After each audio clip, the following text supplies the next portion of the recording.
Hello and welcome back to African Football HQ YouTube channel. I'm Malek Shafei, and today I'm joined by three South African journalists to talk about the PSL review.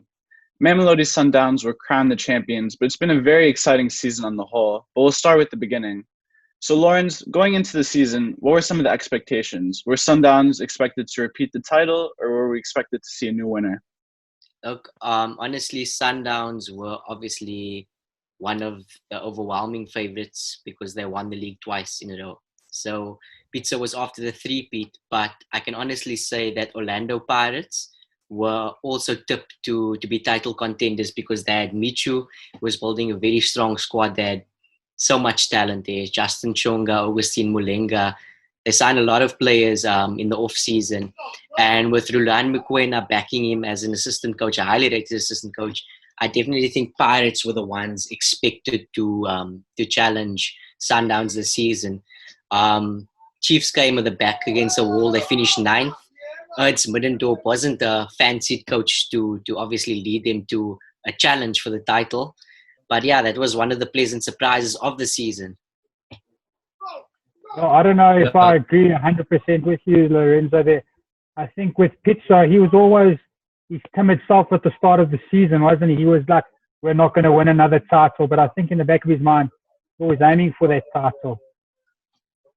I do think for me, we'll get to disappointments later, but for me, one of the big disappointments was Pirates, because having finished runner-up in the previous 2 years, I think you expected them to kick on, especially as Lawrence said, Micho was building a squad there that looked like they should be challengers. But obviously, they just started so poorly and never really recovered, even though they did finish third and grab a Confederation Cup place. So for me, they were a big disappointment. I really expected them to run Sundowns away. As we have seen, it really doesn't matter how you start, does it? Chiefs on top for 28 games out of a 30 league season, and they still don't win. So it doesn't matter how you start. It's all about how you finish. Yeah, 100%. I think another thing is obviously that we have to touch on is that Micho left after, 2 league games in August, obviously for something very shiny in terms of the Zamalek job, and that also had a big bearing on the season. Rulani wasn't expected to become a head coach at any point, and he was literally, I would say, thrown into the fire. And he clearly didn't pass the test that many thought he would have. You reckon that caused a bit of disarray, Lorenzo? Excuse me? You reckon that caused a bit of disarray amongst the team? 100%. There was a lot of unanswered questions with Micho's exit. And to this day, we still don't know what was the actual truth, Many people said he resigned to look after his sick mother. Well, his mother has passed away and she was really sick. But I mean, the fact that he took the Zamalek job barely 48 hours after resigning, you know what I mean? It tells its own story. To be fair, you never really know what's going on at Pirates. I mean, remember when Ruud Krol won the treble and the next season he doesn't get his job renewed? So yeah. The closed book with the doctor there. I'm not sure if Nick knows anything of the insides of what's going on, but maybe you can share his opinion. At Pirates, look, I think Micho leaving was purely for money. He got offered a lot more money at Zamalek, and he decided to take it. What really disappointed me at the time was the way he did it. I think he wasn't upfront about why he was going, but it was clear an opportunity presented to him, and he wanted to take it. Since then, I do think I really like Rulani Mokoena as a coach. I think he's very astute.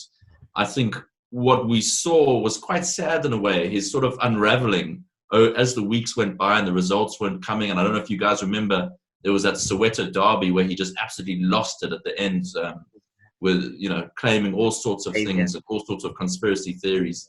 And to me, I think that's where he needs to improve. I think Rulani's got a great future in coaching. I think he understands the game. He's a student of the game. I think he will get there. But I think for him, the job at the time was too big. The mental challenge was too big. And he would have learned from that. I mean, he's a very smart guy. He would have learned from that. And I wouldn't be surprised to see him back in charge of Pirates one day. I don't think in the near future, but he's young. So one day I think he could be back there. I think he'll cop on the merry-go-round of coaches in South Africa, much like Middendorp, and he'll travel around a few clubs before you find success again. Well, I think, you know what, he needs to go to a club where he is backed and where he's given a little bit of time. And that is difficult because you guys know what it's like. In the PSL, you lose 2 matches in a row and suddenly you're under pressure. But, you know, if he could get to a Maritzburg, for example, where they give coaches time, you know, they're stuck with Fudley Davids for ages, and even through good and bad times. Then I think if he can spend a season or 2 there, just honing his craft and getting used to that, I think he'll come out this other side much stronger. I think him being a number 2, as he is again now, can only go on so long before he starts getting itchy feet. And quite rightly wants to spread his wings again as a head coach. It's interesting that he gets a league winners medal at the end of the season. Very interesting, isn't it?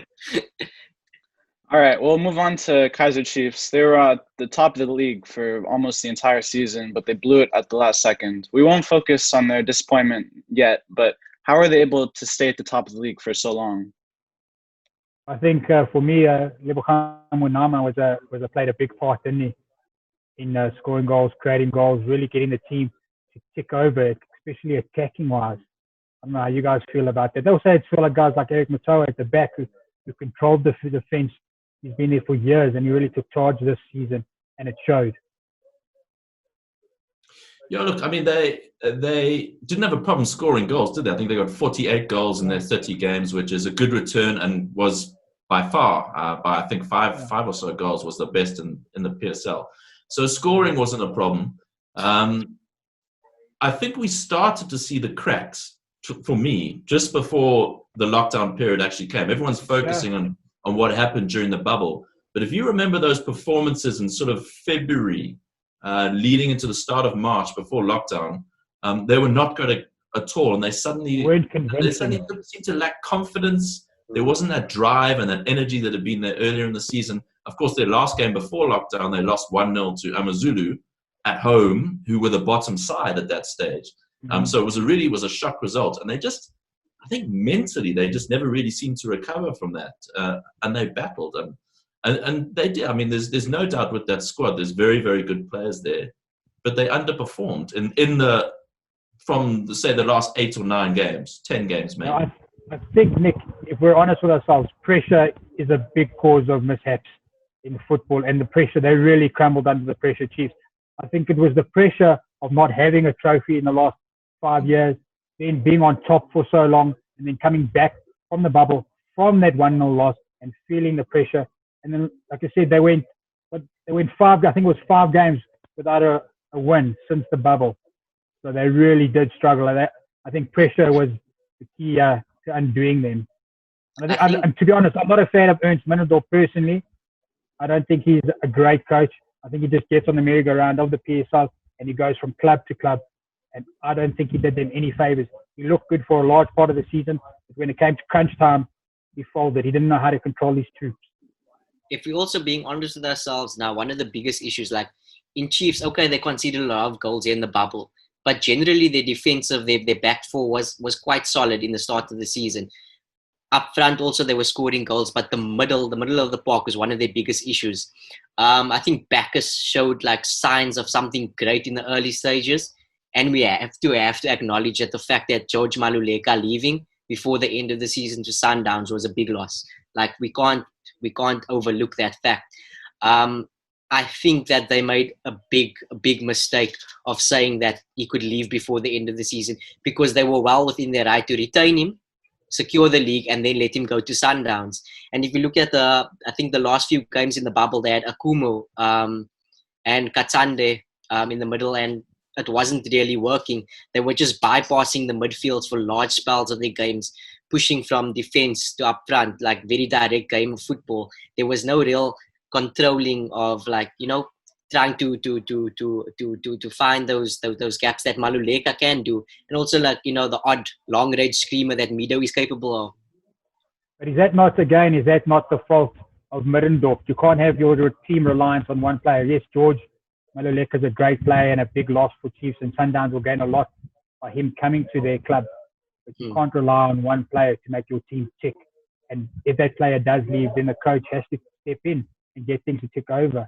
You always have that solid Katsanda in the midfield, but you need that creative player. And like you said, with Maluleka leaving, Manyama and those guys they did struggle for that extra creative player. Yeah, I think those are all good points, and I just want to touch on two of them. I think what you say about Middendorp is 100% correct. For me, he knows how to set up a team and he knows how to get them to play. But again, it's the mental side.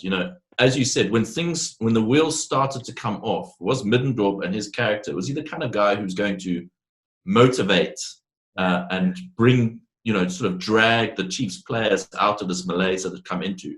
Was he someone that they were going to fight for the jersey? Well, that's not really his personality. His personality is organization, structure. Do this, do that, do that. He's not a man manager like you would find in someone like an Eric Tinkler who's a little bit like that. But I think the players enjoy playing for Eric because of the way he is. And then I think with the players. Yeah. Then I think the other point that we have to discuss is when they needed them, where were Chiefs' big-name players? I know Kamabiliet scored in the last 2 games. Great. But where was he for the 7 games before that? Yeah, and that's for me is the big disappointment. I mean, I watched, Leonardo Castro was injured for a big part of the bubble. Samir Nurkovic was working his socks off there, but it looked at times like he was working alone. There just wasn't as I said, there wasn't the energy and the cohesion that there had been in the first half of the season. But that's for a coach to bring that out. He's got to draw that out of the players. 100%. Talking about Samir, just quickly off the subject, how well did he adapt to life in South Africa and PSL football? I think he was brilliant. I mean, he just, especially in that first half, he just changed the way that Chiefs play. Not only the goals that he scores, but the goals that he created for other players, the runs that he would make. He would often, find himself out wide. And, when you think, well, as a striker, what are you doing all the way out there? But he was creating space for others, and giving them an option. He was massive. I think if it hadn't been for him, I don't think they would have been anywhere near the top 4, maybe even. Nick, there's 2 sides of this coin. Yeah, there's 2 sides of this coin now. Actually, had Nurkovic scored that sitter against Bidvest Wits, Chiefs would have been champions probably. Yeah, I mean, but you could look at many moments. Look at 100 chances in a season. Yeah, you can look at many moments in a season, but you're 100% right about that.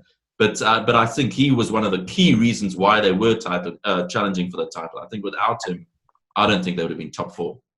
Yeah. Well, we'll talk about Nurkovic towards the tail end of the show when we bring up the season's best players. But speaking about management, the coronavirus pandemic really caused a great issue for a lot of teams and coaches, didn't it? We saw Pizzo managing his players on Zoom, doing workouts, but that didn't really work out when they returned to the field. So what were some of the challenges for coaches and teams to kind of manage a club through these unprecedented times? Yes, I think numerous challenges, but one thing I do want to state here that is Pizzo and guys like Pizzo Mosiman and Gavin Hunt were complaining about what they had to go through and what they had to suffer and how they had to coach their players and how they had to do training. But one thing that we all forget, all of the coaches had to go through the exact same thing. So the excuses that they were coming up with at the start were absolute rubbish.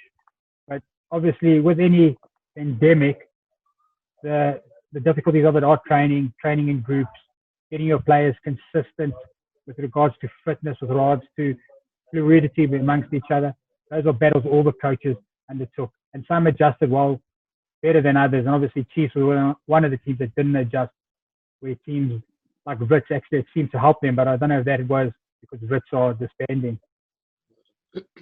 I think one of the important things is what Dylan Kerr said after the game against Chiefs yesterday. He said that he actually felt sorry for Middendorp, as he felt that none of the teams could play their normal football in the bio bubble because of the restrictions they had with training, with just the general happiness of the players being in that confined space, and also the games coming thick and fast. There's no time to prepare your team adequately. But as Brian said, it's an excuse as well because all of the teams are having the same issues. So if Baroka is facing the same issues as Chiefs, automatically you should think the quality of the players and the quality of the squad and just the establishment of the Chiefs, Sundowns, Pirates, all these guys have a huge advantage of teams like Baroka and those guys at the bottom of the table, Polokwane City. They on paper, they should be smashing these teams, and they shouldn't have any excuses.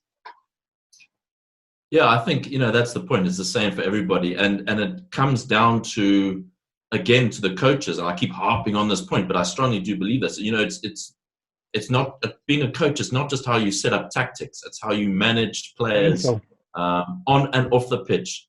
And those that manage their players the better through this difficulty, through these unprecedented times that no one expected and no one foresaw, I think Pizzo's the one that's come out. I think it was very hard for him. One of the big challenges, as he said, was we never knew the start date.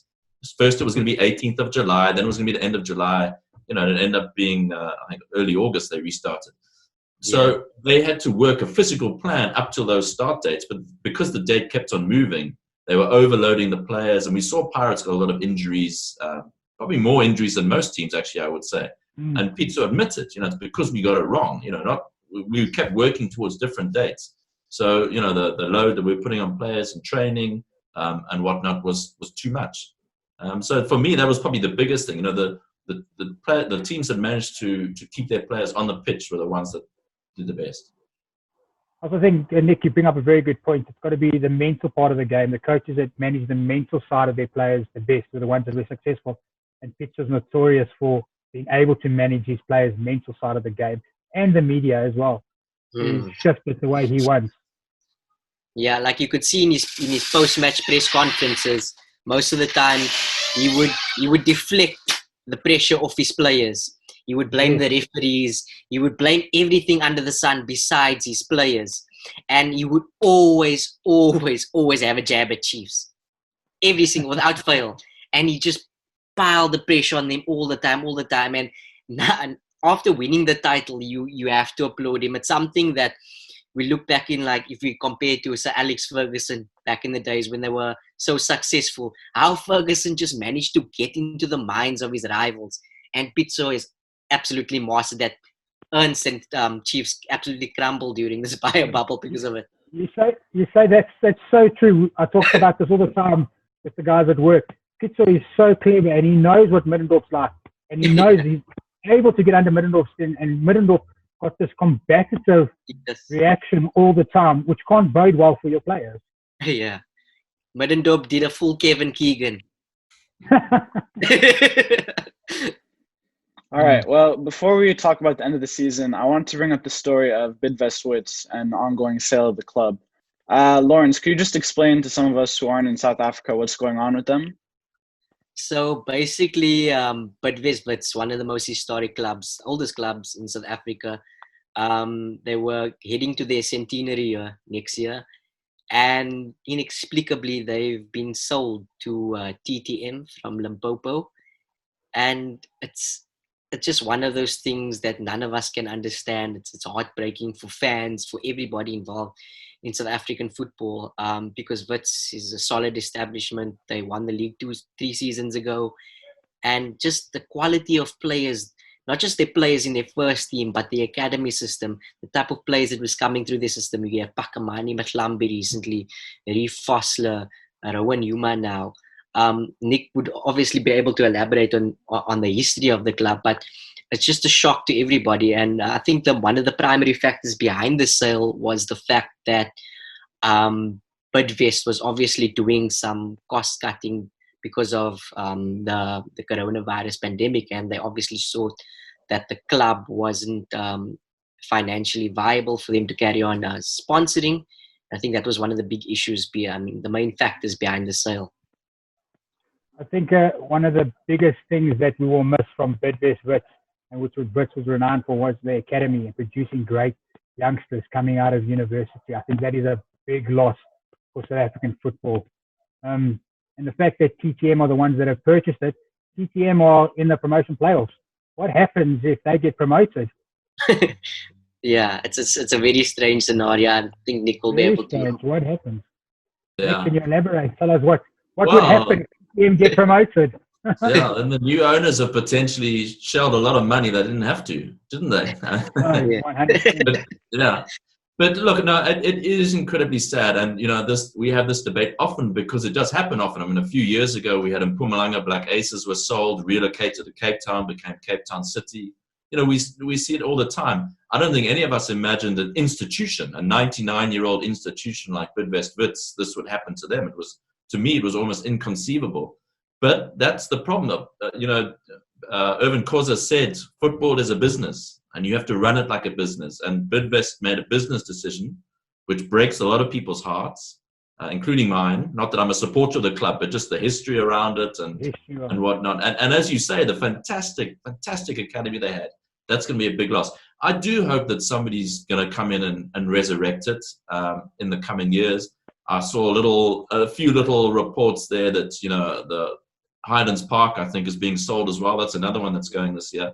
That seems to be pretty much done. No matter, they deny it, but I think it's done. Whether those two might combine into a Joburg team with a second-tier status and try and elevate up like that. Yeah, that's one thing. What I've heard in terms of Bidvest Wits is the Wits Football Academy will continue to run as is. They just won't have a PSL team.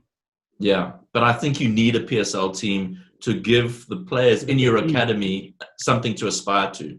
If they can see this is my pathway to the PSL, is this direct line. It's very. I mean, they've had 3 or 4 great players come through just during this bio bubble. Some really, really exciting talent that are potentially going to be without a club next year, or will drop down to the NFD, to the second tier, which is probably a level too low for them. But no, it's a big shame. But it's a whole debate. In a lot of countries, this wouldn't be allowed to happen. Yes, clubs can be sold and have new owners, but they cannot be relocated. The leagues do not allow that. So the question is, should the PSL, in this instance, have said, fine, Bidvest Wits can change ownership, but they have to keep the club as is in its current territory. You can't move it to Limpopo. And I agree with that. I agree with that policy. But also just becomes a Mickey Mouse thing where you can buy a club, you can buy a team, you can buy your PSL status whenever you want, which it shouldn't be the case. PSL status should be something that's earned and something that's worth something. You shouldn't be able to purchase it. Yeah, and of course there are FIFA statutes which say that promotion should be done on sporting grounds. And the PSL and the South African Football Association basically just ignore that. So from FIFA, it's a guideline. That is FIFA's opinion on the matter. It's not a rule and a regulation that has to be followed. So SAFA and the PSL in this instance are going against what FIFA's recommendation is. So you cannot buy your way into the top flight, as you say. You have to earn it through sporting means. So, I think that the PSL really, really have to relook at it. Do I think they will? Probably not, because I don't think they care that much about it. But they should. Money involved. Yeah, exactly. Very upsetting story for one of South Africa's most storied clubs, especially considering they won the league only a few years ago. But I was talking to Lorenz earlier, and he said that this time the big 3 clubs finished in the top 3 spaces, which is a great achievement for South African football. Do you guys agree with that sentiment? Yeah. Well, obviously you do, but I think as well. I think for Chiefs personally, for them to finish near the top again or too close to winning the title is a big thing for them, because they really have struggled over the last 5 years. I mean, Sundowns have always been on top, but it is nice to see Sundowns, Pirates, Chiefs doing well, because it bodes well for South African football. It bodes well for South African fans. Yeah, no, I think traditionally, if you look back, even through sort of the history of the national team, I think when the national team's been strong, those clubs have been strong. And it's probably not as relevant today, but it is important. And it's important for the business of South African football, for the interest in the local game that brings with it, of course, not just fans to the stadium, but brings with it sponsorship and broadcast revenue and all that kind of thing. You do want your strong brands to be strong. And you want your aspiring bands to also knock them off that pedestal, I guess, because that makes the general product stronger. Yeah. All right. We'll now move into talk about some of the best players of the season. So some that come to mind for me are top scorers Shalil and Mango, who won the Golden Boot with 16 goals. You guys mentioned Nurkovic earlier. Are there any players you think should be talked about when it comes to who is the best in the PSL this season? I think unpopular opinion would be Rushen de Rijk. Obviously, defenders are not talked about as much, but he's been like one of the standout players. Like not just his defensive ability, but the way he carries the ball out of defense has been crucial to Eric Tinkler's system. His passing range has also been excellent, and it's just been a progression to where he's got to now. Like over the past few seasons, you see how much better he's getting. Also, I think Bongi and Tule for Amazulu retaining their status. Probably scored 90% of Amazulu's goals this season. It was 13 goals. So he's definitely one of the players that should be spoken of. And obviously you get the obvious guys like Abadinu Mahango and Shalulile, who's shared the Golden Boot Award. I think if we're going to talk about defenders, you've got to mention Tulani Slatswayo. The other guy is playing for a club that has disbanded, for better lack of words. He's solid at the back. Wits, along with the Sundowns, had the best defensive record. And not only did he captain the side, he scored goals as well. Talking about strikers, Rolile and Mango, I think he let us all down in the bubble. He went missing a little bit, didn't he? Whereas Rolile was consistently scoring goals for his team and doing well. But for me, a man that you can't forget is a guy like Themba Zwane in the midfield of Sundowns. The other guy who held the team together, created goals, scored goals, and really produced an overall great performance throughout the season. Yeah, I think, one of the stories that we haven't really talked about yet was a club like Cape Town City, who when, of course, they had a terrible start to the season. And when their Dutch coach, Jan Aldo Riekering, came in, I think they were in the bottom two. I'm pretty sure that's right. They rose to finish sixth. If you take the points per game tally that they did under him, and you applied that to the 30 games of the season, they'd be right up there, possibly as league champions. But they won the final quarter as well, didn't they? They won the Q4 and whatnot. So I think if you look at a few of their players, a guy like Surprise Rolani is just an amazing player. He's because he spends so much time outside of the PSL. It's not really appreciated, I don't think, in the country. But his football intelligence is second to none. Then you got someone like Kermit Erasmus, who I think finished with 13 goals. If they can keep him fit and on the park. Yeah, if they can keep him fit and on the park, I think he's definitely a 20-goal striker. The Leuenberg, the goalkeeper, Edmilson, the left back. I spoke to John Komitas about Edmilson the other day, and he was saying that Jan Aldo Riekering, the coach, had been at Galatasaray and he'd coached in Holland, Heerenveen. He was saying that he's a €4 million player. If he was to buy him for one of those clubs now, he would pay €4 million. That's 80 million rand. That puts him in a massive bracket in this country. Yeah, but that's how highly regarded he is. That's more than Tao. Tell me something, Nick. That could be a bit of bias from you, staying there in Cape Town. Now you're advocating Cape Town City. Well, it could be. It could be. But it's an interesting story. They really were in the doldrums, and their form has been actually remarkable in the second half of the season. Yeah, one player also that I need to mention is, I know it's just a once-off performance with the hat-trick of Fakhri Lekay, but I think myself and Nick were speaking about it a couple of months ago where they said he was transfer listed and they were looking to get him out for free. And in the space of a few months, maybe some retrospection during the coronavirus pandemic has woken him up. I mean, he was somebody that was, I think he still is our youngest debutant for Bafana ever at 16 under Shakes Mashaba. And he's obviously fallen by the wayside somewhat. Same time, he came out as Rivaldo Kutsia. But if you look at the ages of these guys, 22, 23, they still could have a vital say in the future of South African football. And I'm really excited to see what somebody like a coach like Riedering can do with Fakhri Lekay. You're saying Rolani, Kermit and Lekay would be an incredible front three. And there's also the young players that's also coming through there at City. Shane Roberts, Kewuti, and Nodada is also another exciting midfield trio. If each of you had to give one player to nominate for Player of the Season, who would it be? I'll start with you, Nick. Themba Zwane, I think, at Sundowns. I think he's just magnificent. He's just his creativity, his energy, his work rate. He's just a fantastic player. Themba Zwane for me all the way. All right, Brian? Nick stole mine as well there. It's got to be Themba Zwane for me. He just controlled the midfield. He was great going forward. He tracked back. and he just got the team to tick over. He played really well. Him and Kikani really play well together in the midfield, and Zwane was top class this season. Yeah, it's I would also say Kikana is a good shout, but if you take Themba Zwane out of Sundown's team, especially the fact that they didn't have an outright number 9, they don't win the league. It's simple as that. And I think it's a unanimous decision that should go to Zwane. Oh, we're gonna have some debate, guys. So that was pretty straightforward, I guess. All right. Moving on. Who was the young player of the season? A young baller who really impressed you? That's a tough one, eh? I've heard a lot about South African youngsters, but not so much about them realizing their potential. Yeah. Nick. Rulani is a good one as well. Who? How old Surprise Rulani? He's quite old. He's 31. He's 31. Oh. What are we classing as a youngster? Football. Are we talking football age or? There's a youngster under 21. Look, I think Goodman Mosehle from Baroka. I think he has the most appearances in the PSL.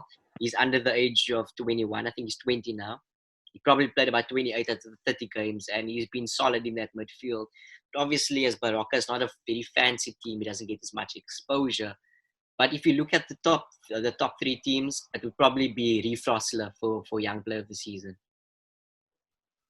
Yeah, I'd agree with that. I think Reef Rossler, Tebogo Mokoena maybe at Supersport as well. But Reef would be great. He's really come on so well this season. Yeah. Mokoena's not a bad option. He's consistent as well, solid. Okay.